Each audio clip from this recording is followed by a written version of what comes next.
"50 years and 5 generations have brought us to this, the 2015 Ford Mustang.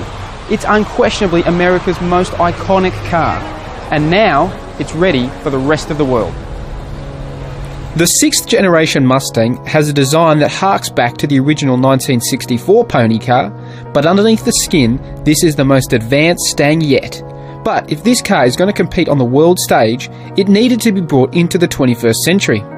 That means new engines, new suspension, better aerodynamics, improved safety, and more technology. Before we get behind the wheel, it has to be said the designers have done a brilliant job with this latest example. It still looks a little bit retro, but is a completely contemporary design. But enough of the talk. I've come here to Los Angeles to find out how this Mustang built for the world drives on the road.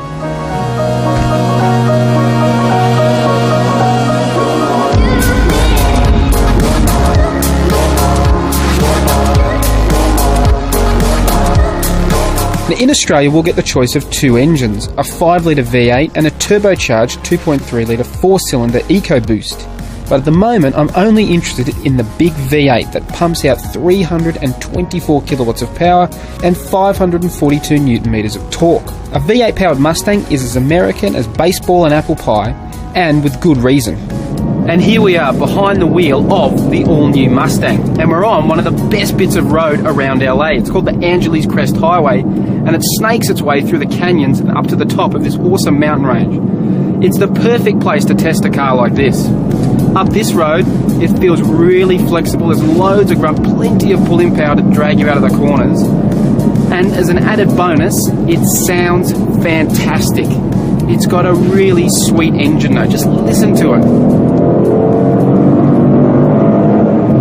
Awesome. Just what you want a Mustang to sound like.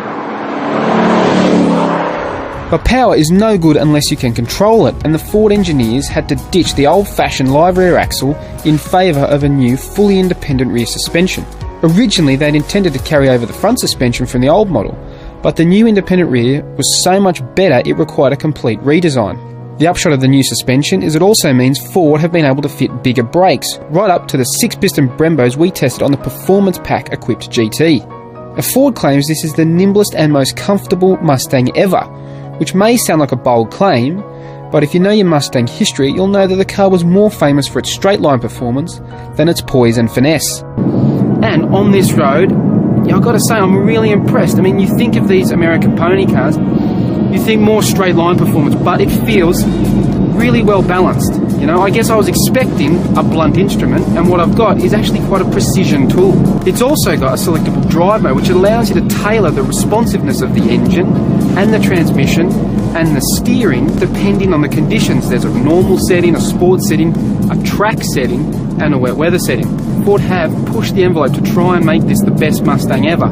So that means stuffing as much technology into it as possible. Safety and technology may not be as commonly associated with pony cars, but a modern sports car for the world needs all the latest tricks and tools. The new Mustang comes equipped with 8 airbags, double the old model. It can also be equipped with adaptive cruise control, blind spot monitoring, and a reversing camera. It also comes with some cool features, including track apps to see how fast you can accelerate, among other things, plus launch control and a line locker that allows you to perform a controlled burnout. Australians will have to wait until the second half of 2015 before the Mustang arrives. And when it does, it's expected to be priced from around $65,000 to $70,000 for the V8 GT. So the real question is the Mustang good enough to replace the Falcon as Ford Australia's performance hero? Well, after a day behind the wheel in LA, I've got to say, I think the answer is yes.